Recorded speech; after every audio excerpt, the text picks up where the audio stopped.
کوئی mining activities نہیں ہوگی. حالانکہ میں سمجھتا ہوں کہ اس کو ریگولرائز کرنا چاہیے. اس کو ہم نے ایس او پی بنایا ہے کہ اتنا ایکسکیویشن 3 فٹ تک آپ کر سکتے ہیں اور فلاں جگہ پہ آپ کر سکتے اور برج کے اتنے قریب آپ نہیں کر سکتے, سائڈ وال کے اتنے قریب آپ نہیں کر سکتے. یہ اگر قواعد و ضوابط لاگو ہو جائے تو ٹھیک ہوگا. مکمل بند کرنا جو ہے یہ بالکل ہمارے یہ گورنمنٹ کے لیے غیر قانونی راستے کھولے گا, کیونکہ ہم غیر قانونی کام ہم اسی ذریعے روک سکتے ہیں کہ ہم اس کو قانونی کریں. اگر ہم یہ کہتے ہیں کہ نہیں, کوئی بالکل کنسٹرکشن بھی ہوگی, کام بھی ہوگا اور لوگ نکالیں گے بھی, رات کو نکالیں گے, دن آج بھی بلاسٹنگ ہوتی ہے. وہ بلاسٹنگ کا تھوڑا سا مختصر بلاسٹنگ پہ میں آپ کو بتا دوں کہ بلاسٹنگ یہ ہے کہ اس سے ہماری تقریباً 70% پتھر جو ہے وہ ضائع ہو جاتا ہے, 30% جو ہے وہ کام کے. لیکن اس میں یہ ہے کہ ہمارے انویسٹرز جو وہاں پہ آلریڈی کام کر رہے ہیں ان کے پاس اتنے پیسے نہیں ہے کہ وہ میکنائز طریقے اختیار کریں. اس کے لیے اب ہم کوشش کر رہے ہیں اور انشاءاللہ آخری مراحل میں ہے کہ وہ جو SMEs کے ذریعے قرضے دیے جاتے ہیں تو ہم ان کو قرضے دیں. بہت شکریہ عارف احمد زئی صاحب آپ کی آمد کا, سینئر صحافی جناب لحاظ علی صاحب آپ کی آمد کا. ناظرین, معدنیات ایک وسیع موضوع ہے اور اس پر گھنٹوں بات کی جا سکتی ہے. اگر حکومتی سمت درست انداز میں ہو, حکومتی اہداف کی جو سمت ہے وہ درست سمت میں ہو اور ہمیں اپنی معدنیات کی ویلیو کا پتہ ہو اور ہمیں پتہ ہو کہ عالمی مارکیٹ میں ہماری جو معدنیات ہیں اس کی قدر و منزلت کیا ہے, تو ہمارے جو دریاؤں میں, جنگلات میں, پہاڑوں میں, میدانوں میں جو چھپے خزانے ہیں ان سے ہم حقیقی معنوں میں استفادہ کر سکتے ہیں. اپنا ڈھیر سارا خیال رکھیے. اپنے میزبان فدا عدیل کو اجازت دیجیے. اللہ حافظ.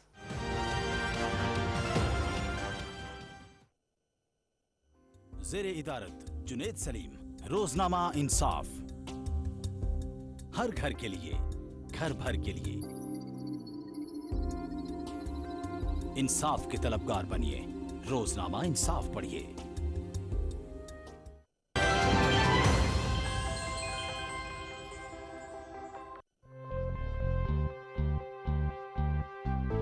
جب آپ اس کانسیپٹ کی تھوڑا سا گہرائی میں جائیں تو آنکھیں کھلنے لگ جاتی ہیں اور آپ کہتے ہیں ارے یہ تو مجھے معلوم ہی نہیں تھا. FNS کا مطلب ہے فوڈ اینڈ نیوٹریشن سیکیورٹی, یعنی اردو میں اس کو کہیں گے غذائیت بخش خوراک کا تحفظ.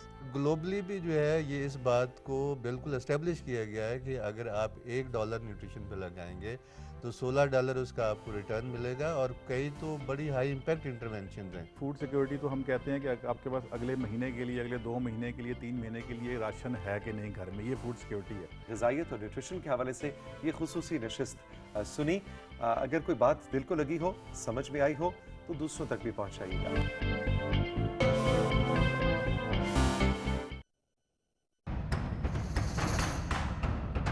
وقت کے ساتھ بدلتے حالات,